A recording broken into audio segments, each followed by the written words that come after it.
స్వాగతించాల్సిందిగా కోరడం జరుగుతుంది. దయచేసి వేదికపై రావాల్సింది కోరుతున్నట్టు అందరూ కూడా.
ఆల్టర్నేటివ్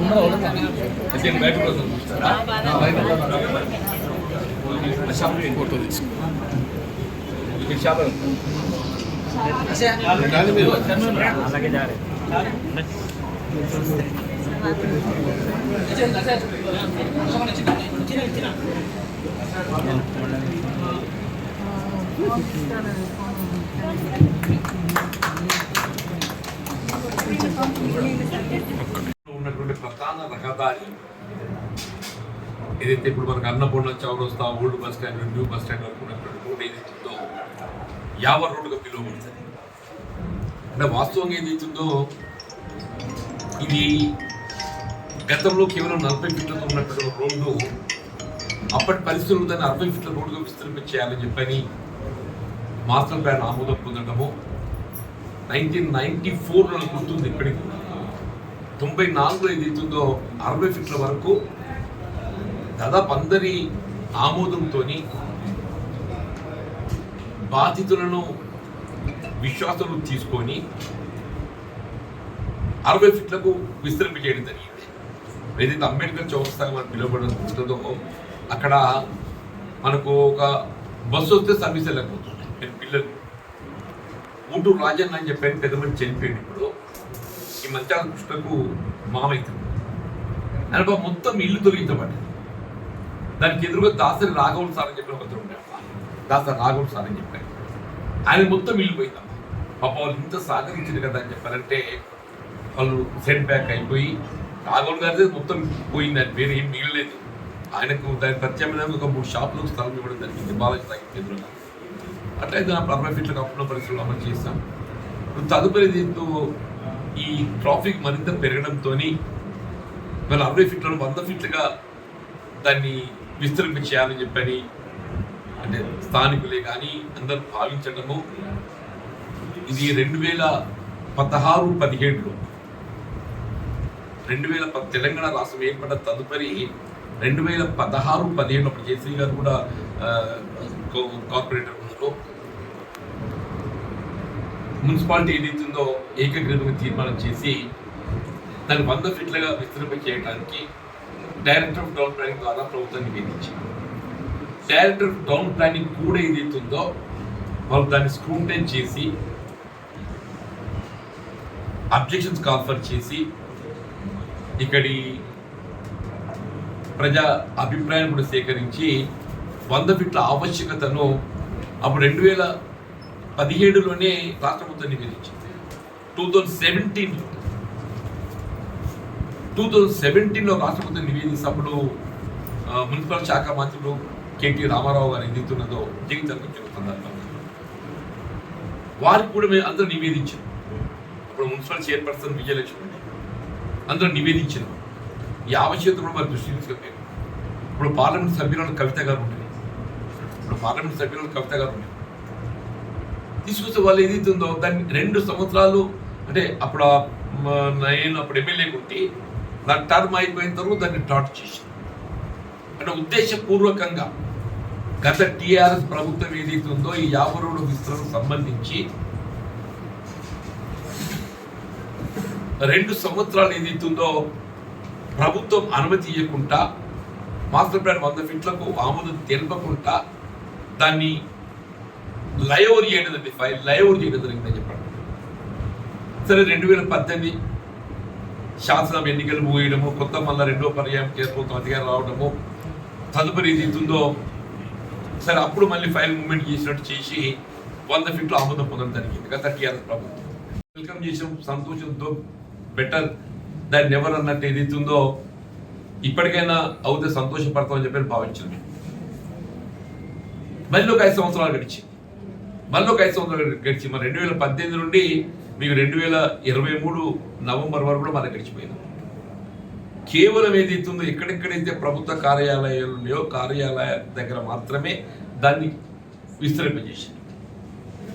ఎక్కడ కూడా ఏదైతుందో దాన్ని పూర్తి స్థాయిలో ఒక విధమైనటువంటి ఒక దాని ప్లాన్ ఆఫ్ యాక్షన్ ఏదైతుందో ఏ విధమైనటువంటి అది లేకుండా జిగ్జాగ్ ఏదైతుందో ప్రభుత్వ కార్యాలయం దగ్గరనే తొలగించడంతో ఇంతసేపు సభ్యులు అదే ఆందోళన అని ఎవరు కృష్ణాలి కానీ గౌరవ అందరూ కూడా పెద్ద ఆందోళన. ఆ చేసిన ట్రైన్ ఏదైతుందో దాని డిస్పోజల్ లేదు, ఆ మధ్యలో నీరు నిలిచిపోతుంది, ట్రైన్ మధ్య నీరు నిలిచిపోతుంది, మొత్తం ఏదైతుందో దోమ తయారయ్యేటువంటి అవకాశం ఏర్పడుతుంది. వర్షాకాలం వచ్చింది, మొత్తం దోమ తయారైంది. మళ్ళీ మొన్న 2023 ఎన్నికలు వస్తున్నాయి కదా, మళ్ళీ ఇది మూవ్మెంట్ చేస్తున్నాం అని చెప్పి చేయాలని ఒక భావనతో గత టీఆర్ఎస్ ప్రభుత్వం ఒక టీడీఆర్ తరగతి పట్టుకొచ్చి అంటే వాస్తవం టీడీఆర్ అంటే ఏదైతుందో ఇలా ఆస్తి కోల్పోయే వారికి పరిహారం ఇవ్వకుండా పరిహారం స్థానే ఫ్లోర్ ఎగ్జంప్షన్ అదనంగా సమకూర్చడం టీడీఆర్ అని చెప్పారు. అది జగిత్యాల పట్టణంలో పొందవచ్చు, జగిత్యాల పట్టణంతో పాటుగా ఇతర పట్టణాలలో కూడా పొందే అవకాశం ఉంటుంది. సరే ఏదో రకంగా ఏదైతుందో అది వాస్తవం టీడీఆర్ అది it has not given any response. సరే ఇప్పుడు కొత్త ప్రభుత్వం ఏర్పడింది, అదృష్టం కొద్దీ రాష్ట్రంలో కాంగ్రెస్ ప్రభుత్వం అధికారానికి వచ్చింది. వీళ్ళ గౌరవ ముఖ్యమంత్రి రేవంత్ రెడ్డి గారు ఏదైతున్నదో వీళ్ళ ఏ విధంగా పట్టణాలను అభివృద్ధి చేయాలి, ప్రాంతాన్ని అభివృద్ధి చేయాలి, పట్టణాలకు సౌకర్యాలు ఏ విధంగా ఏర్పాటు చేయాలి అనే ఒక భావన తలంపుతో వారు పనిచేస్తున్నారు. కాబట్టి ఇవాళ దీన్ని ఈ 50 రోడ్డును ఏదైతే గతంలో మాస్టర్ ప్లాన్ అమలు పొందడం జరిగిందో అది 100 ఫీట్ల రోడ్డు విస్తరింప చేయబడాలి అని అంటే ఇప్పుడు బేసిక్ గా అందులో ఎవరైతే స్ట్రక్చర్ కోల్పోవడం జరుగుతుందో ఆ స్ట్రక్చర్ వాల్యూ వాళ్ళు భర్తీ చేయాల్సి వస్తుంది. ఎవరైనా కానీ ఇది ఇస్తుందో చట్టం కూడా చెప్తుంది ప్రజా అవసరాల కొరకు మనకు ఆస్తి సేకరణ చేసేటువంటి ఒక అధికారం ప్రభుత్వానికి ఉన్నది. ఎవరైనా సహకరించాల్సిందే. కానీ ఏంటి ఆ సేకరణ లోపల ఏదైతుందో ప్రభుత్వము దానికి సంబంధిత యాజమాన్యం, ఇక్కడ యాజమాన్యం అంటే మున్సిపాలిటీ వస్తుంది, యాజమాన్యం అంటే జగిత్యాల మున్సిపాలిటీ వస్తుంది. ఏదైతుందో దానికి కావాల్సినటువంటి ఒక పరిహారం చెల్లింపు చేయాలి. పరిహారం చెల్లింపు చేయాలని చెప్పారు. దాదాపు అది నేను అయితే 50 crores ఏదో టౌన్ ప్లానింగ్ వాళ్ళు 70 కోట్లు అనేది అంటారు. 50 కోట్ల 70 కోట్ల ఎంత అనే సమస్య కదా. ఎంతైనా కానీ ఇది ఇస్తుందో ఇప్పుడు మున్సిపాలిటీ ఆ నిధులు సమకూర్చాలి అంటే వాస్తవ ప్రస్తుత పరిస్థితుల్లో మున్సిపాలిటీ ఆ నిధులను సమకూర్చేటువంటి ఒక పరిస్థితుల్లో లేదు. సాధారణ బడ్జెట్ మనకు సరిపోవడం లేదు.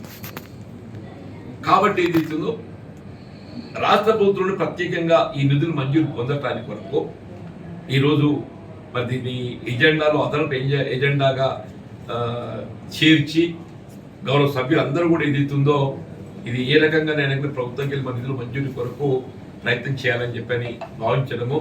వాళ్ళ జిల్లా కలెక్టర్ గారికి ఏదైతుందో ఈ ఎఫెక్టెడ్ పోర్షన్స్ అంతా ఏదైతుందో వారికి మార్కింగ్ చేస్తే వాళ్ళకి ఏ మేరకు వాళ్ళు కోల్పోతుందో తెలిసి వస్తుంది ఒకటి.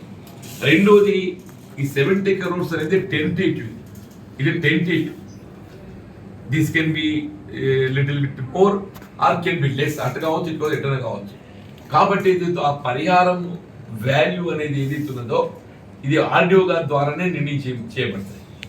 నిర్ణయం చేయడానికి వరకు జిల్లా కలెక్టర్ గారు మరి ఆర్డీఓ గారికి బాధ్యత అప్పగించాలని చెప్పని దాంతో పాటుగా ప్రభుత్వాన్ని కూడా నివేదించే విధంగా ఎప్పుడైతే మనం letters request the state government 70 crores ఏదో మనకు 10-2 ఫిగర్ ఉన్నది కాబట్టి ఆ 70 కోట్ల 10-2 ఫిగర్ మంజూరు పొందడానికి మన జిల్లా కలెక్టర్ ద్వారా ప్రభుత్వం నివేదించినట్టయితే గౌరవ ముఖ్యమంత్రి గారి దృష్టి కూడా తీసుకెళ్ళి, ఎందుకంటే వాళ్ళ రాష్ట్రంలో కాంగ్రెస్ మొత్తం ఏర్పడటం ఏదైతే బాధ్యత పెరిగొచ్చిందని చెప్పి అంటున్నాం.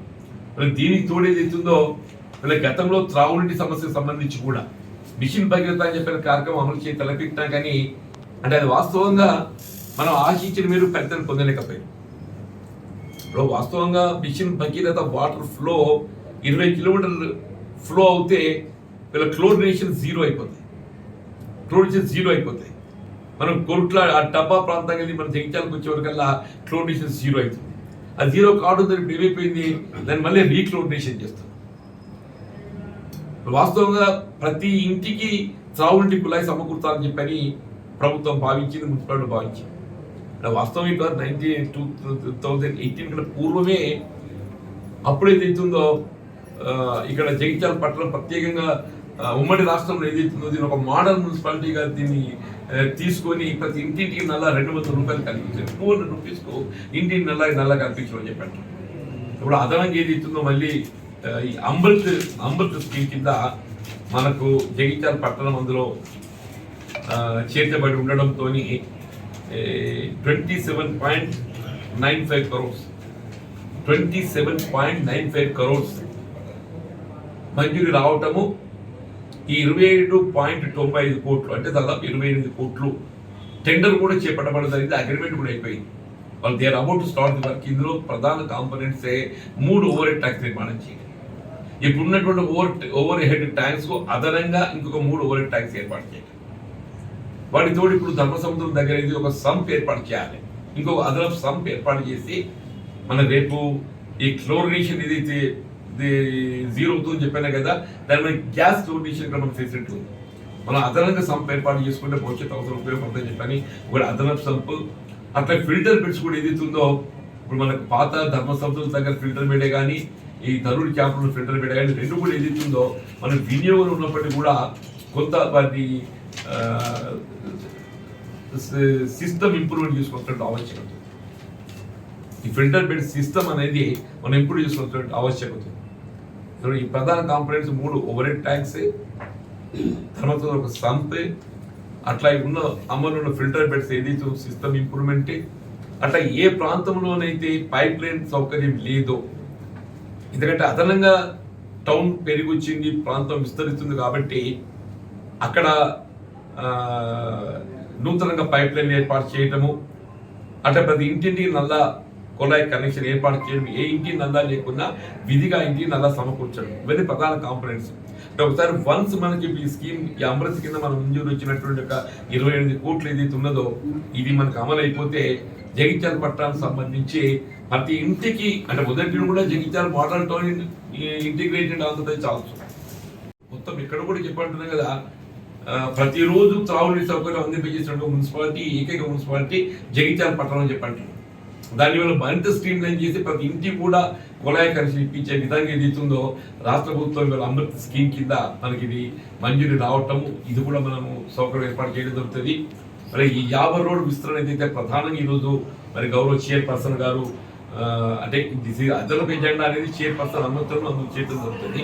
మరి అదనపు ఎజెండా అందుకు చేర్చి గౌరవ సభ్యులకు అందరికి చర్చకు దాన్ని ప్రవేశపెట్టి ఇవాళ మనం ముందే పేర్కొన్నట్టు జిల్లా కలెక్టర్ నివేదిస్తూ ప్రభుత్వం ఆ నిధుల మంజూరు కొరకు ప్రయత్నం చేయడం జరగడానికి ప్రయత్నం చేస్తుంది. దానికి తోడు ఉన్న బైపాస్ రోడ్ ఏదైతే ఉన్నదో ఈ కరీంనగర్ రోడ్డుకి వెళ్ళి గొల్లపల్లి రోడ్ మీదుగా ధరంపూర్ రోడ్ కలిపేటువంటి బైపాస్ రోడ్ ఏదైతే ఉన్నదో మన కరీంనగర్ రోడ్డుకి వెళ్ళి గొల్లపల్లి రోడ్ వరకు ఏదైతే ఉందో మన 2 వైపులా డబుల్ రోడ్, గొల్లపల్లి రోడ్ నుండి ఏదైతే ధరంపూర్ రోడ్ వరకు ఏదైతే సింగిల్ రోడ్ మాత్రమే, దాన్ని కూడా డబుల్ రోడ్గా విస్తరింప చేయడానికి రాష్ట్రంలో కాంగ్రెస్ ప్రభుత్వం అతిగా రావడంతో ఏదైతే ఉందో దాని సెంట్రల్ రోడ్ ఫండ్ కింద 14 కోట్లతోని మంజూరు పొందబడే విధంగా నివేదించడం జరిగింది.